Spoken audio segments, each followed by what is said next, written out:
Welcome to the Overanalyzers. I'm Dan. I'm a concept artist and illustrator. And I'm Mike. I'm a software engineer.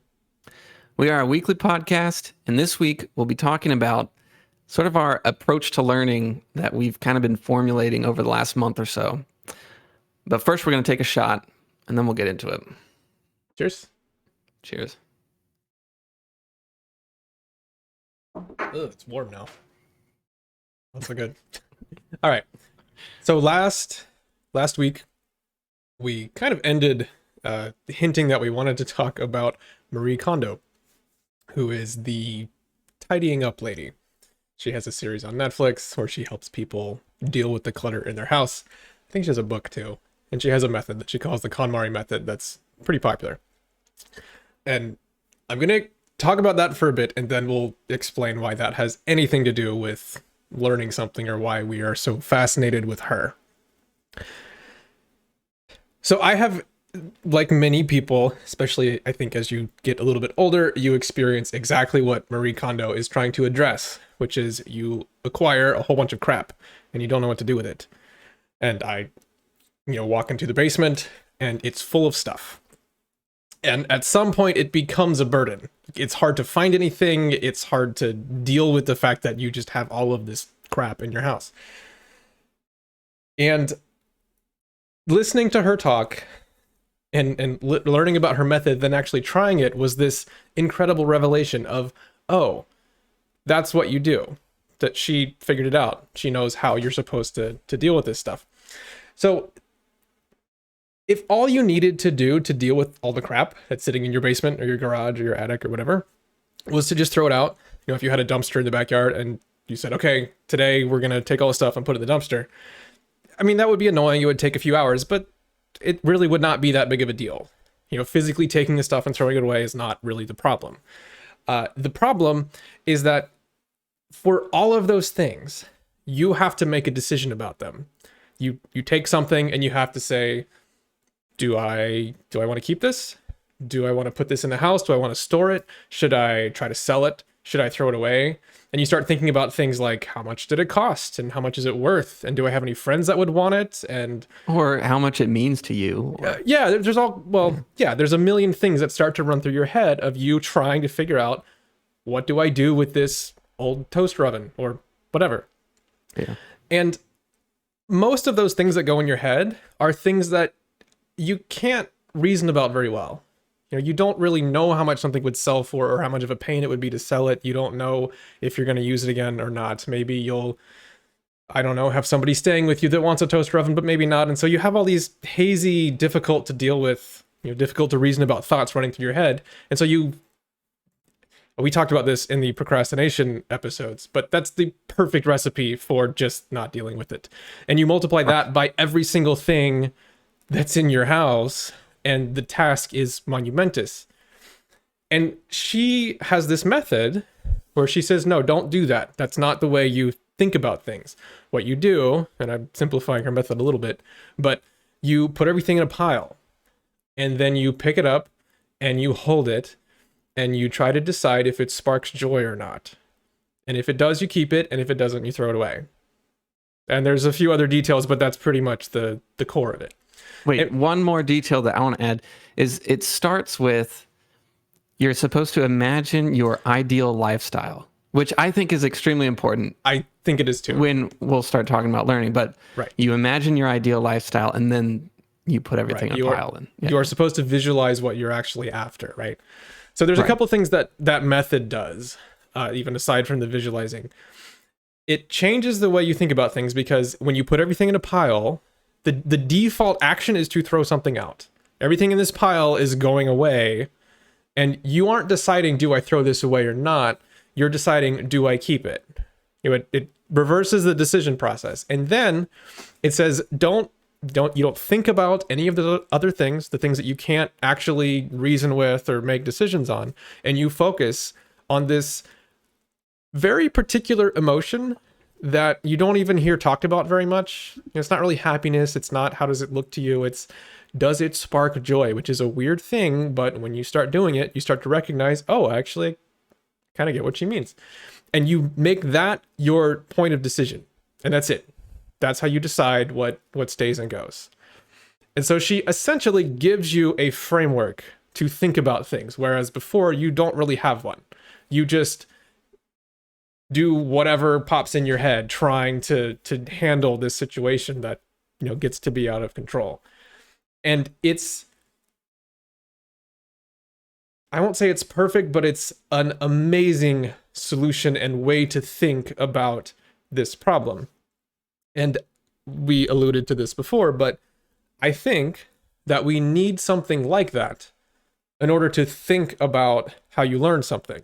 Because I think what happens is actually pretty similar in that I don't necessarily mean the very beginning stages, because I do think that those are somewhat different. But once you've immersed yourself a little bit in whatever field, could be guitar playing or arts or chess or anything, you start to get into this point where it feels like this infinite ocean of things, and you don't really know how to spend your time. You don't know how to decide what to work on or what not to. You don't really even know how to think.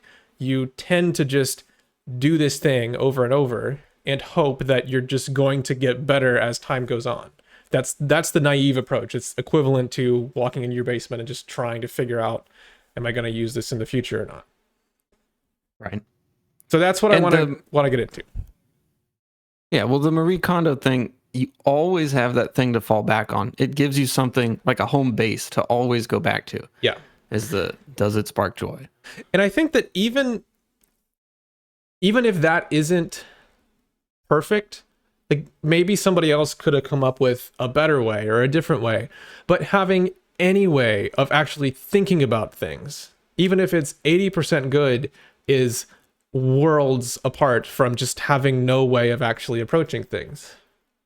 So we need that's what I want. And that's what I've been complaining about for the past couple months, is that I have felt this way about a lot of the things that I've worked on. Like when I was in school trying to learn to play guitar, I had my own ideas and things that worked and things that didn't, but no one ever really helped me or even acknowledged that we needed a way of approaching this. It mostly just boiled down to sit in your room, spend a few hours practicing something, and then hope that that will make you better at it.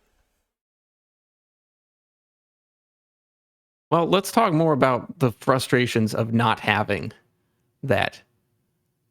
Yeah, we've, I think, both pivoted quite a bit in the past few months from, I think it started with getting frustrated or even just recognizing that I would say I've basically always been frustrated, and I just kind of considered that to be part of the process, which That's I a good mean, point. you know, some frustration is certainly going to happen, but there are certain areas that, like with art, that have snowballed and gotten bigger, that have become major sources of frustration. Right.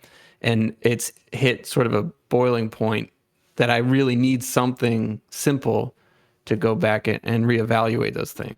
I think in some cases, for me, and probably you too, it's gotten to a point where you start to say, oh, I'm just not good at this thing anymore. Yeah. You switch into that mode of that fatalistic, I have not been gifted with the ability to do this thing. And we tried to establish last week that doesn't seem to be any reason to think that's the case. Right. It's the conclusion that you come to. And I was thinking about it like, well, with drawing, for me, it's been mostly figure drawing. It's kind of like you're a kid in the back seat of a car and your sibling just keeps hitting you or something. And you're like, stop. And they just keep hitting you. And you just get more and more and more frustrated with it to the point where who knows what happens after that. But it builds and it builds and it builds. And then you just don't want to have anything to do with them or something. But when it comes to learning, you just figure you're done. Like you can't handle it. So with figure drawing, for me, it's just been, forget it. Like I can't handle it. I'm not able to do that, whatever. And it's just, yeah. So we've acknowledged that that's where we're at. We think it is something that can be worked on, and you actually can get good at figure drawing or anything else. And we've both been kind of independently trying to think about what is our what's our equivalent of the Konmarie method for learning something? And I think we both have our own ideas because we've been doing very different things. You've been focusing on figure drawing. I've been focusing on mostly playing StarCraft, done a little bit of music, and looked at some other areas too. But Right. do you have your method, or do you have any thoughts on what that looks like for you, specifically with the figure drawing and things like that? Yeah. So, well, I have nothing as catchy as "Does It Spark Joy?" And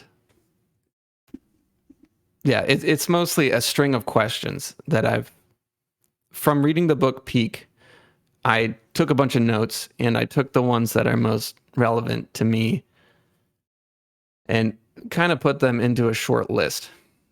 And it's kind of a lot going on, and it's hard for me to explain it without you knowing exactly what it is that I'm applying it to. But Well, we can talk specific examples. That's fine. If you want to really focus on specifically figure drawing, I can talk about other things. But all right, well, stop me when things stop making sense.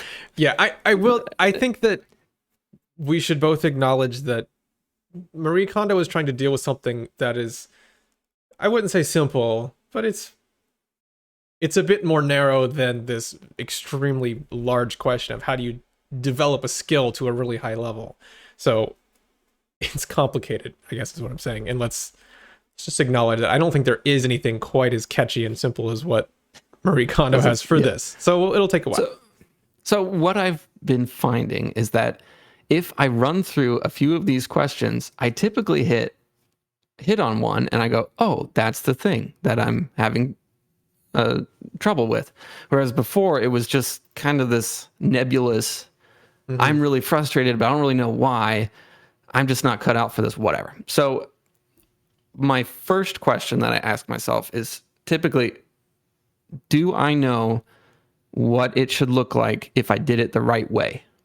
And this is one that if I'm feeling frustrated, chances are I don't know the answer to that question. So if I'm drawing a picture, if I don't know how it's supposed to look when it's finished the right way, then there's no way that I could make it good. If that makes sense. So if you're trying to, and actually this was a study done in the book, they talk about, there's a study with a bunch of kids, and they found that when they were learning, I don't know, they watched the kids learn these songs, and they found that the determining factor in them being able to learn the song fast and well, I guess, was their ability to know how the song was supposed to sound. So your ability to know how something should be is basically the determining factor in how well you do in learning that.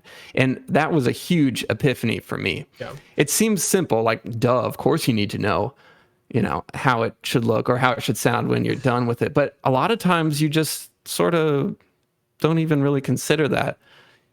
It's funny, just to stop you for a second, that we've been fairly independent with our search for this and trying to formulate our ideas. And that, for me, doing something totally different, which is playing StarCraft, that's been the same thing for me. Like, that is what I have arrived at as this is the key thing.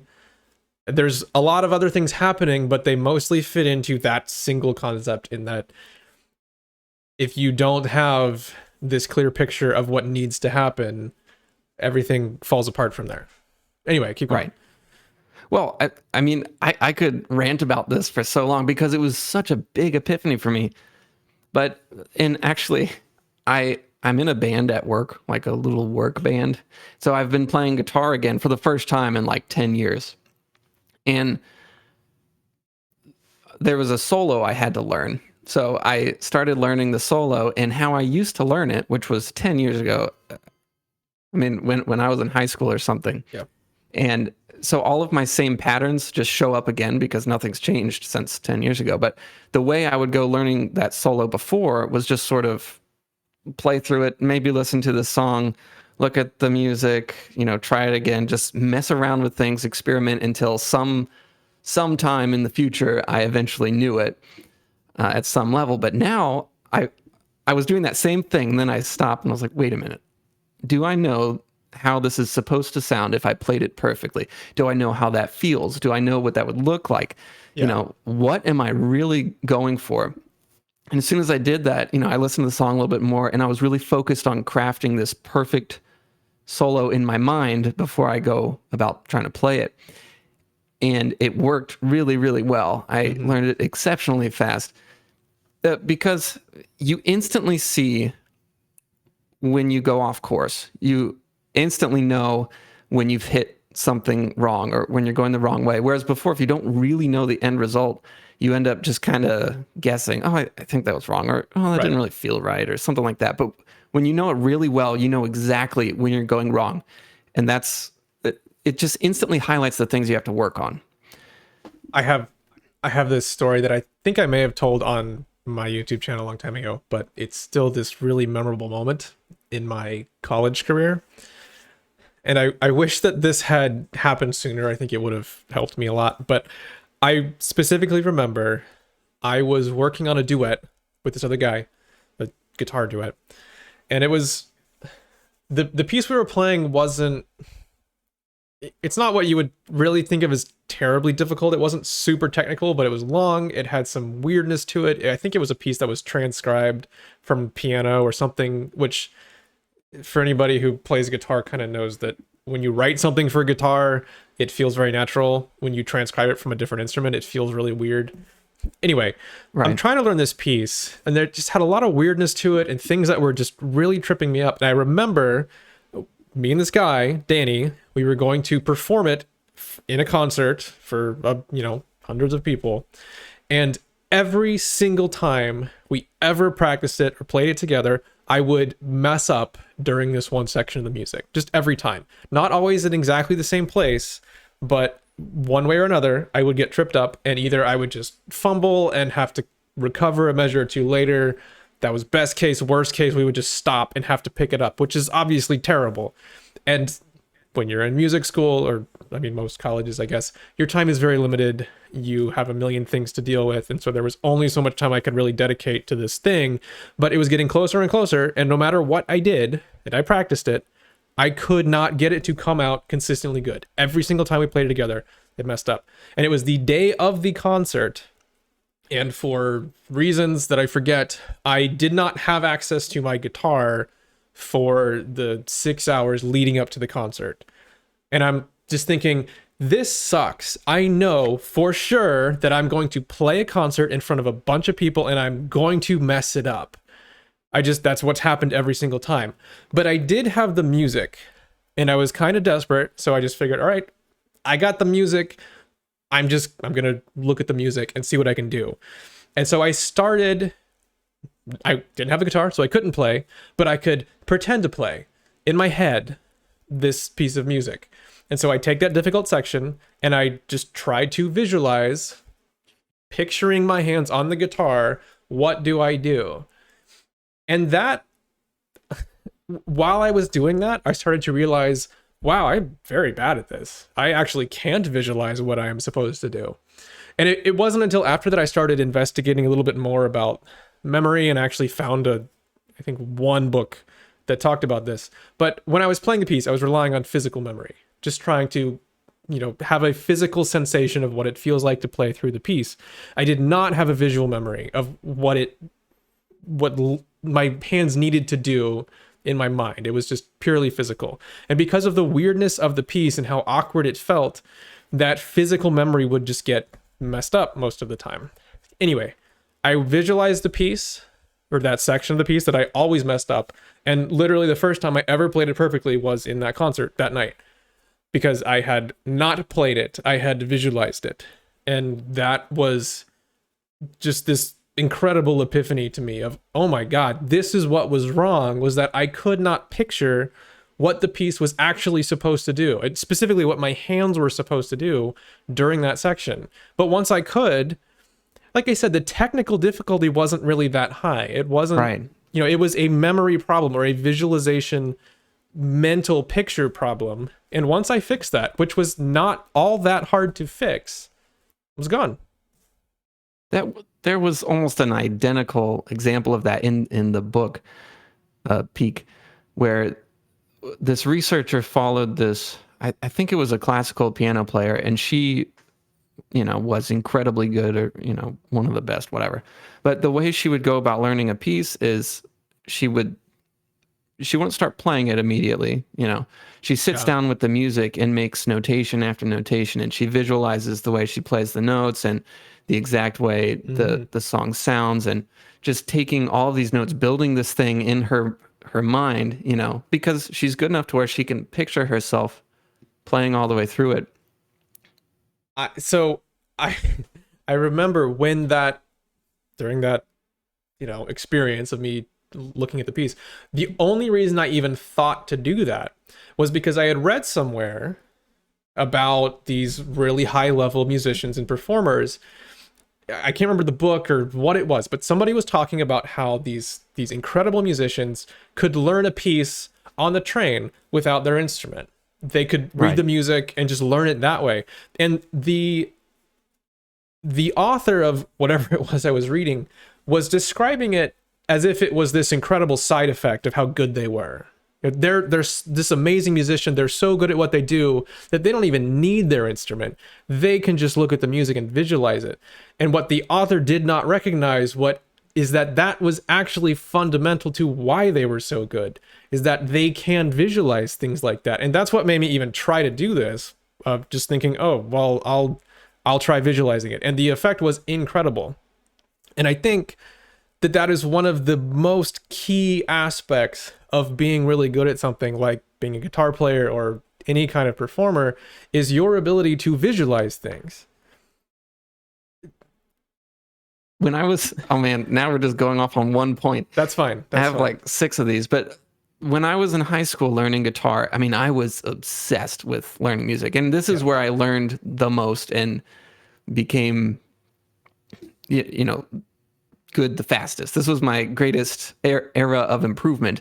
And I didn't have that much time to practice because I'm in high school and you're at school all day and then you got homework and all that stuff. But what I used to do is just all day through every class, I'm sitting there going through, the fingering of every song and just playing it through in my head and visualizing going through it. And then I'm able to play it when I go home. And that's something that I forgot about later. Like I just stopped doing. Oh, one more example. I took the SATs in high school at one point. And if you don't live in America, I don't know where these tests are done in the world, but they're just some big placement test for, everyone has to take them at the end of the year, something. I don't even remember. But it's this big test. And you were allowed to bring your calculator for the math portion. So you bring this giant, graphing calculator or whatever. And I was never that great at math anyway, but I drive an hour. Yeah. But I drive an hour to the test place and I sit down at the seat and it's the math portion. And I realized that I did not bring my calculator. And of course, the cliche story, I did way better because I ended up taking the test again. This was my second time taking it. Okay. Because you were allowed to redo it or whatever, and I thought I could do better. But I forgot my calculator, and I did way better on the math portion than I did with my calculator. And I think that we rely so much on just experimenting or playing around with things or just hoping that the result will come if we try hard enough or we just mess around with things long enough. Eventually, the good result will come. But I don't think it works that way. If you really think ahead, the reason why I think I did better on the math portion was because I was really thinking hard about what I needed to come up with or accomplish. And so I'm not just typing numbers in randomly on the calculator and hoping I get the right thing. This is part of what has been so frustrating to me about this big question of how you learn something is that in many cases, the thing that helps you is an accident. The only reason why I had sat there and read the music and tried to visualize myself playing it was because I didn't have my instrument. If I had, I would have sat there and practiced it over and over, and I would have messed it up again during the concert, and it would have sucked. That's what would have happened. I am 100% sure. Same for you. Right. On a test, you forgot your calculator. You did not decide that you shouldn't bring it. You just forgot it and wound up doing better. And I think I understand why this is so important, but it shouldn't be an accident. Like I said, even reading this book or whatever it was I was reading about how really high level musicians can visualize so well, it was not presented as this is what you need to be able to do. It was presented as you should be in awe of how amazing they are because they're so good. They happen to be able to do this other thing really well. So that's... I have so many more examples of this. And I know. They just keep coming to me. And I know someone's going to say, well, what about when you're writing a song, you know, where it is just experimental or whatever? I think when you, and I'm not, you know, I'm not some famous musician who's written a bunch of good songs or anything, but this is just my thinking. I think that if you want to write something or you want to create a picture, you want to create something, it's a little different because, you know, you're not just mimicking the performance of someone else. You can't just study the end product. Right. But the things that are important that you want to express in the piece of music or the picture that you're trying to create, whatever it is you are creating, you need to know exactly what you're trying to say in order to say it. It just, in response to that, what I have always experienced myself and in anybody that I was teaching and trying to help them with their writing abilities and everything is that when you're just starting out and you're writing music, many people would get to the point where they could write very cool, very interesting, small pieces of music. I mean, they could write a cool guitar riff. They could write a cool chord progression. They could write things that were relatively small that were really good. But the bigger the picture got, you know, you're trying to take a cool idea and turn it into, or add other cool ideas and create this whole piece of music that has a beginning and an end, and you know, it's communicating something, right? Whatever that means. That is a much more difficult thing to do, and I think it is for that reason. In that, a lot of people, and I was one of these people. Like I said, I never got to the point where I was really great at this, but you know, I could play something and listen to it and formulate this idea of, oh, this sounds cool. I think it should do this. But my ability to visualize and understand what I wanted was very small. And trying to grow that into something bigger is a very fundamental challenge of how do you develop that mental model of what an entire piece sounds like and how you move from one thing to another. Anyway, I think that's your ability to do that model that you have in your head is key to being able to compose, even though that feels a lot different than just you being able to perform a piece that somebody else has written. I think in many ways it is kind of the same thing happening. Right. And as an artist and as any other artist ever, if you set out to just draw a cool picture, it will suck every single time because that's not a real thing. And if you just set out to write a cool song, it will suck. Like 100% of the time. You have to have something to say, and that something to say is your goal. That's what it sounds like if it's done right. Right. So yeah, let's go ahead. So just to kind of get this into slightly more of a big picture, like I said, I've been playing a lot of, well, it doesn't matter really what I've been doing, but playing StarCraft. But I think this is very fundamental. I think for almost any skill, I think you can roughly break it into two different categories. There is the fundamental skill aspect, which in terms of guitar playing, you would think of that as how quickly can you play? How precisely can you play? Can you execute a chord without touching the wrong string? Or can you exactly time the movement of your right hand, say with a pick, with the movement of your left hand? And can you do that really fast? Like there's these athletic skill aspects to what you're doing. And then there's the other side of it, which is the mental, informational, conceptual memorization, like everything that you do with your conscious mind. There's that side of things. And certainly the lines blur for things, but to me, the way to tell them apart when you're trying to think about it is that something that is your conscious mind skill, like that informational side of things, The way you know that is if you can cram for it. If you could sit down for a Saturday and let's say you have a song you haven't learned yet, and what you need to do is get the notes into your head. You could do that in a 10-hour stretch. You could sit there and read the music and figure out where your fingers go. You could even sit there and visualize what it ought to look like while you're playing. Like, you could develop the memory aspects of learning that piece of music in this long session, right? And that to me is how you know that it's a informational, knowledge-based conscious mind type of thing. If you are trying to play a scale or a riff and you can play it at 40 beats per minute and you're thinking, oh, by tomorrow I have to get this up to 180 beats per minute, you can't do that overnight. In the same way that you can't cram for running a marathon in a weekend. It is a very fundamental thing that you need your body and these unconscious processes to adapt to over time. Does that make sense? Yes. Yeah. Okay. Like I said, the lines get a little blurry sometimes, but I think that it's useful to think of it in these two different categories. And almost always, I think that we think that things are mostly the skill-based category, but they're usually not. Like with the guitar playing. Naively, say for this piece that I was trying to learn, I just figured that I needed to play it more and more. I needed to develop more skill in order to play it.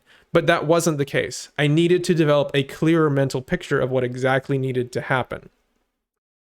And I think that's how people typically think of playing an instrument, is that I need to spend lots of time trying to play something. I'll get faster and I'll get smoother and I'll make less mistakes. And it's just this athletic pursuit that you just pour lots of time into, and eventually you'll get really good at it. And I think that is absolutely the wrong way to look at it.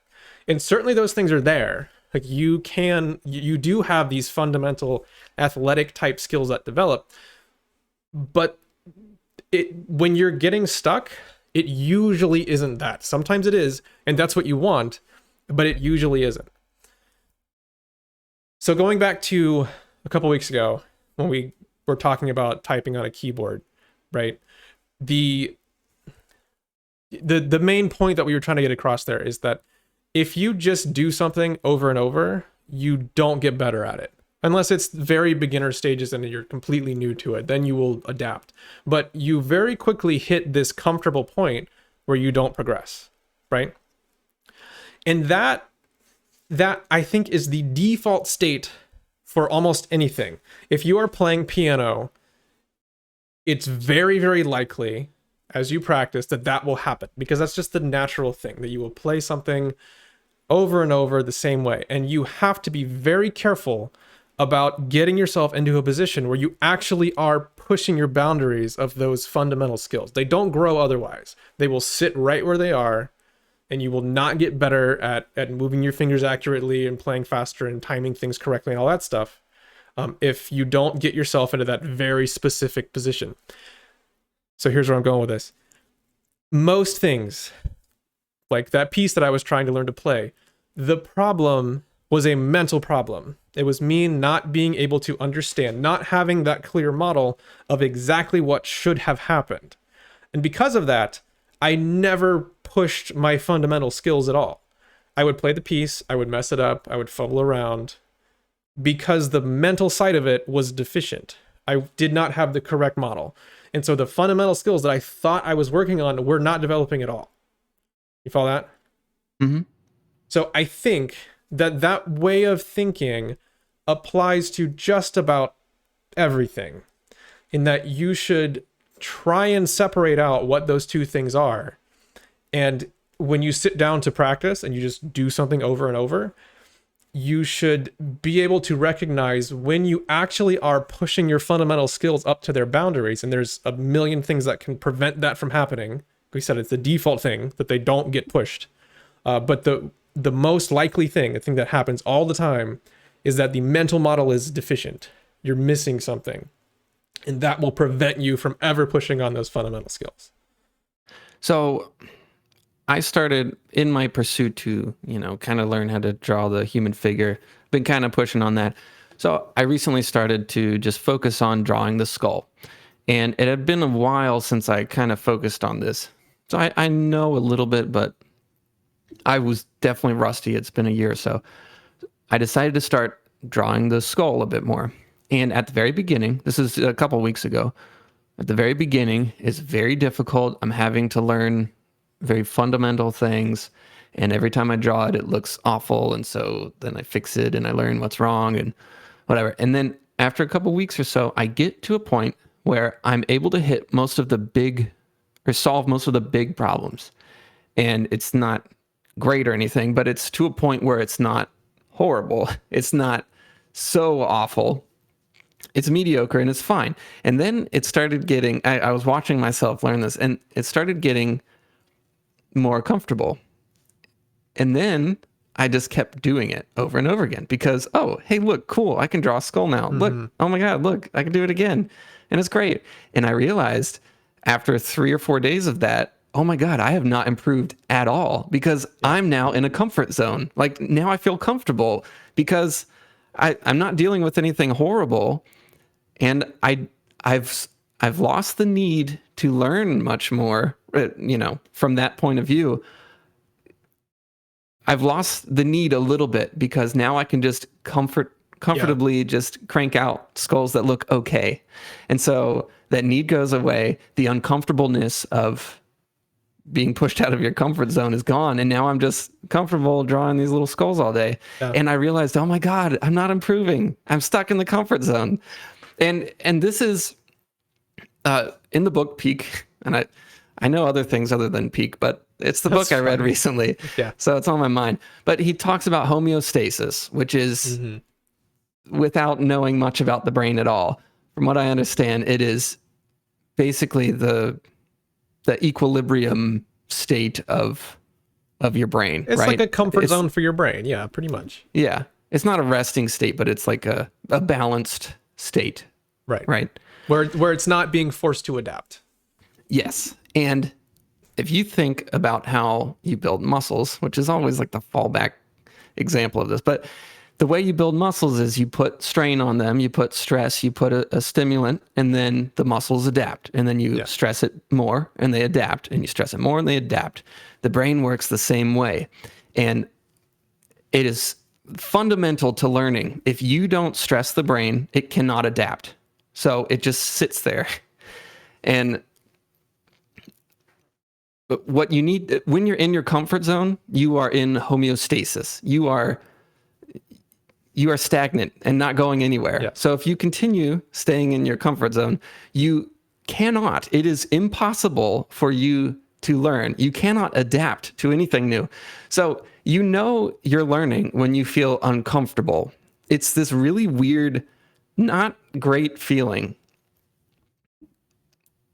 You look like you're about to say something. So I've heard it said a few times that, well, first of all, I 100% agree with the comfort zone thing. And actually, I even think that it very much applies to lifting, in that I kind of figured that lifting was relatively figured out.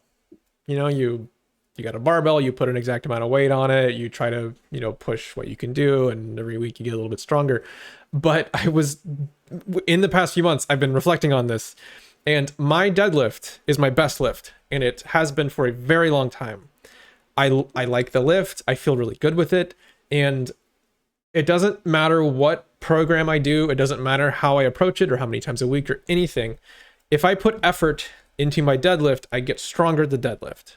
It's not super fast or anything, but it goes up. If I work really hard on it for a few months, I get better at it. Bench press is my worst lift, and it has been for a long time. And one of the most frustrating things in the world is that I will go lift and I will work really hard on the bench press. I mean, I'll do it many times a week, or I'll do it once a week. It doesn't matter. I'll do all kinds of different programs. And I have gone for a year at a stretch with literally zero improvement, even though I have worked as hard as I could trying to develop the bench press. And I have started to realize, after thinking about it more and doing more research and trying to understand what's happening, is that my mental model of the bench press is not as good as my mental model of the deadlift. For whatever reason, I've always just felt pretty good with the deadlift. I see people do it and I understand what they're doing. I I am very familiar with certain sensations in my body, like the tightness around my hips and legs and core, and I know what it feels like to brace in the right way. And I'm able, when I do a deadlift, to push myself right up to my limits of what I'm able to do, because I feel really good with it and I know exactly what it ought to feel like. And if I do a bad deadlift where I don't execute it correctly, I know exactly that I did it wrong, and I know what went wrong, and I can almost always resolve that. But for the bench press, I don't have that. Some days I will go to bench and it feels really good or good-ish. Other days I will do it and it doesn't feel so good, and I have no clear picture of exactly why. And so I've started to watch more videos and look at people who are really good at look at people who are really good at it and start to work on my mental model, which first is just an image of me picturing it, but then that filters down into actual body positions and sensations, some stuff that's very hard to articulate, but it's this certain thing in your body, to where I can, or have begun to consistently get to the point where I can execute a bench press well, or at least for me, to where I don't have that feeling, at least as much, of sometimes it's really good, sometimes really bad. I have a much clearer picture of what should happen, and I'm able, or starting to be able, to actually hit my limits every week on the bench press. And lately, I mean, nothing major yet, but it has started to move, where I am getting stronger at this lift that I previously had just thought that it's just not really a thing. So I guess what I'm saying is, even in the past few months, we've started to talk about this and these ideas around, creating this mental picture of things, and this idea that there's some fundamental skills and there's some mental skills and things. I really didn't think that would apply too much to powerlifting. Figured powerlifting, I mean, you're lifting a barbell. How much is there really going on there? Yeah, your form should be good so you don't get injured, blah, blah, blah. But that was about it. And then I've started to recognize that actually, I think that this idea is what has prevented me from progressing on this lift for, I don't know, 8 years. I think it's hugely important there. And well, I've realized just doing this, I didn't have a clear idea of what it was like to draw, a skull or the human figure the correct way. I just see, you get on the internet and you see, millions of great pieces of art, but they're all completely different. And your brain just kind of goes, oh, it needs to be all of them. It needs to be that good in every single direction.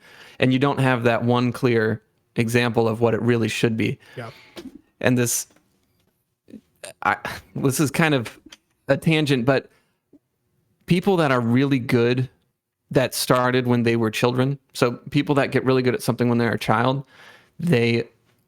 my theory is that always they have a model. They have either a parent or a sibling or a cousin or a friend or some kind of model way to do the thing that they become good at.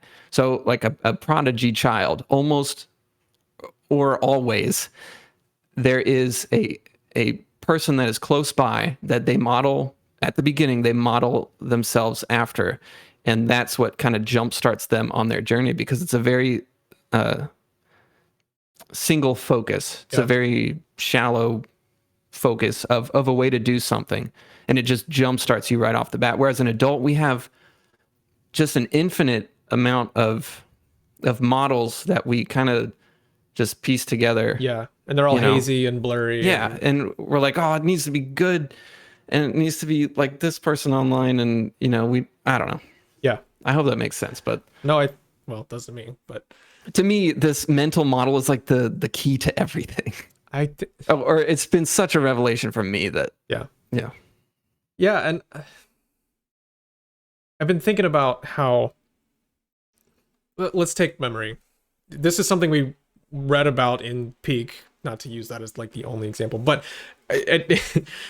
I've been interested in the ideas behind memory for a long time. I keep pitching Moonwalking with Einstein, which is a great book, but there's some other books too, and you can start to look into how people remember things. The people who can remember ridiculous things, tons of playing cards, or a million digits of pi, stuff that you just would not think is possible. And originally, it was pretty well established fact that the average human could remember somewhere between like 7 and 9 digits or little bits of information. If you read digits to somebody, they could recall about the length of a phone number, and that's pretty much it.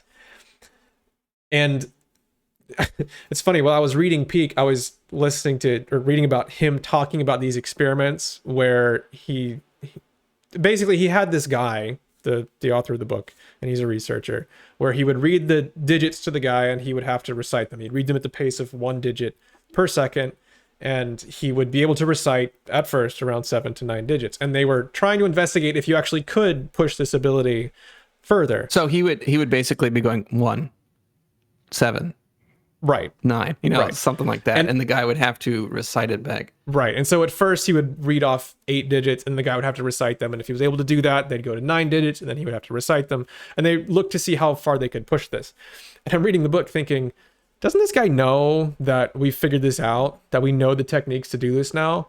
But then I realized that actually the reason we know that is because of this guy. And this is where it all started, was learning this. But the guy that he was working with eventually got up to, it was something like 80 or 90 digits, right? Right. And which nobody thought was possible. It was pretty well established that no, it's around 7 to 9. Maybe you get some savant freak of nature who has a differently wired brain and they could do 10 or 11, but that's really how we thought of it. But it turns out that actually if you use different techniques, you can remember lots of digits. And now we have people that can do the same thing where somebody reads off a digit 1 per second and they're in the hundreds, 300, 400, they can go at a stretch. And the difference between somebody who can remember 7 to 9 digits and somebody who can remember 300 is the way you think about it. That's literally what it comes down to. In the way you remember a lot of digits, and we'll talk more about memory in some future podcast. We've said this forever, but we will. I swear. I care about it a lot. We keep forgetting. Right. The difference, or the way you do it, is, or the established techniques are, you take pairs of digits, like 17, and you associate that with an image. Say, I don't know, Taylor Swift stabbing somebody with a knife. And the idea is that it should be a provocative, memorable image. And you learn through memorizing that 17 equals Taylor Swift stabbing somebody with a knife.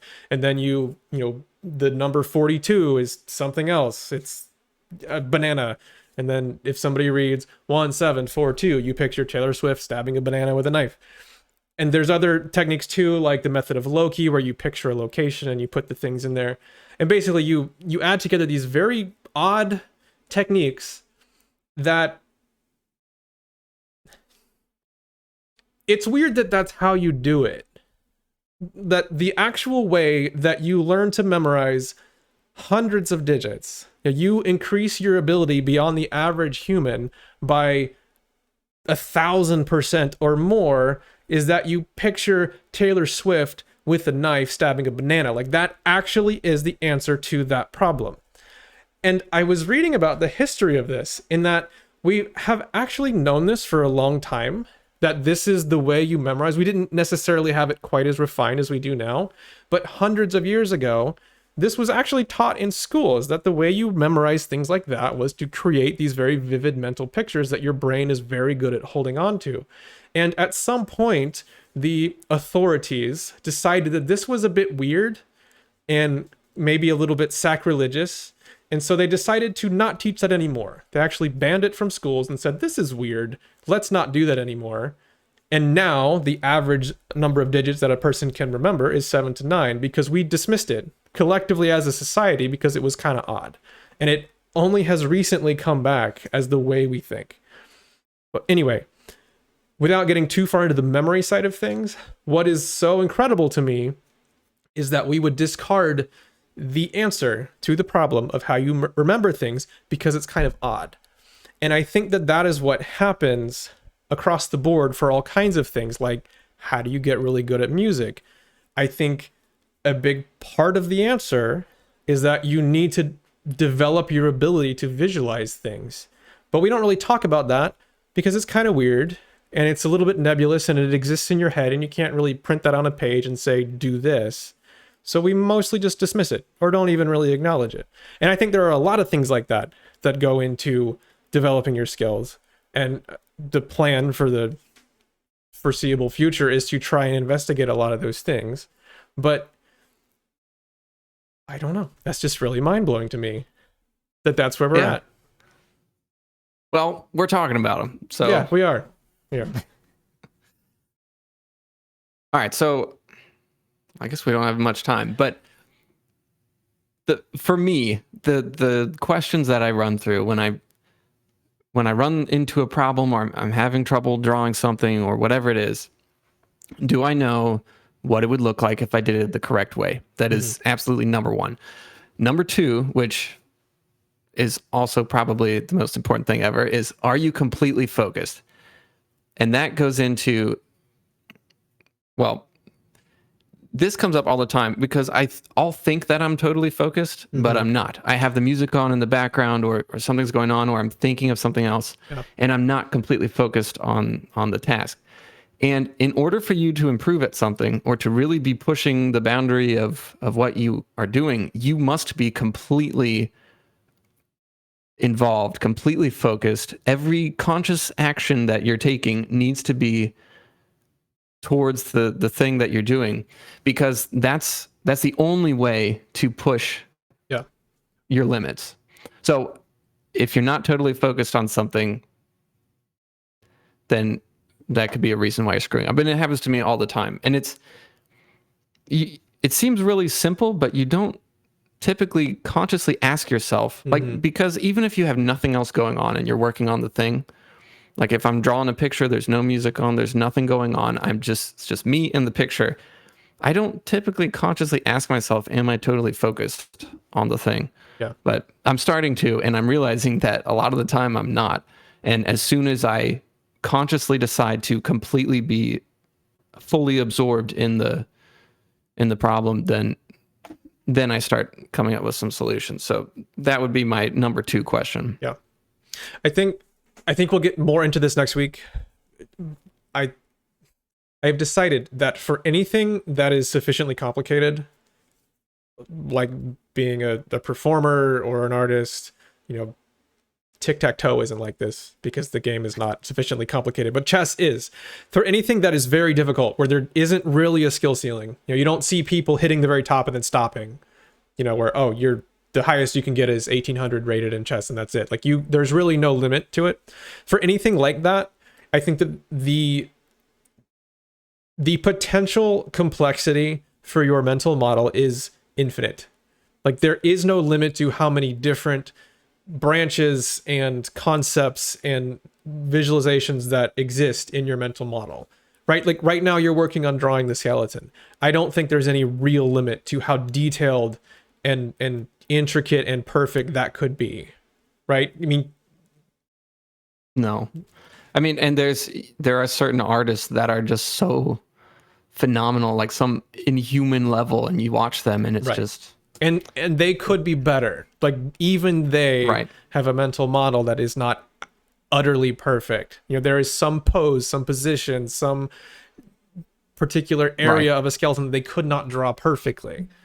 Anyway, the mental model thing is something that I think when you're learning, you are either investing time trying to improve your mental model, or you are trying to push some of those fundamental skills at their boundary, trying to which is dictated by your mental model, right? If you can picture yourself executing something, say playing some very difficult passage on a guitar, then you can't just sit there and picture it. You are going to have to develop the physical ability to do that.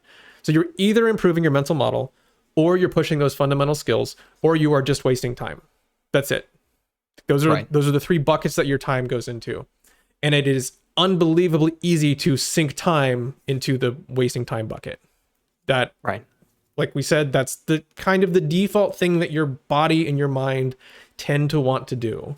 You have to be very careful and conscious about not doing that and putting your time into those other 2 things. And I think there are a lot of emotional signals that come up that can let you know that there's something wrong with your mental model, or that you aren't pushing your more fundamental skills to their limits.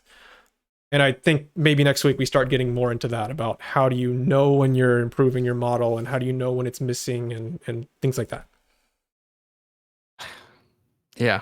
Okay. I have a lot more to say, but okay. Well, yeah, we'll save some for next week, I guess. we're here for a while, so Yeah. All right. cool. Well, thanks everybody for listening. I guess that. Sorry. Go ahead, do it. The thing that we're trying to get across is that we don't have a catchy phrase like "Does it spark joy?" But you need to be able to ask yourself some big question Yeah. in order to figure out what's wrong. So I've started asking myself these questions, and they seem to really be working for me. And it helps me organize the problems as they come. So Right. I don't know. Yeah. I just feel like we strayed so far from our original topic, but Well, like we said, it's a big one and it's complicated, and we're trying to get there. And I'm sure people will have input what they think the method ought to be. all right, fair enough. Yeah. All right. Well, speaking of, thanks everybody. Leave your input, please. This is something that we are, I would say, obsessed with. We are trying to understand these things and do them in practice and look at what works and what doesn't. And we really feel like the world is a bit underserved because we don't have a whole lot that gives you this plan for how you learn something. So please leave your comments, give us some feedback. Remember, if you're listening on a podcast platform, you can email us at theoveranalyzerspodcast@gmail.com. Otherwise, leave a YouTube comment. We love reading them. See you next week.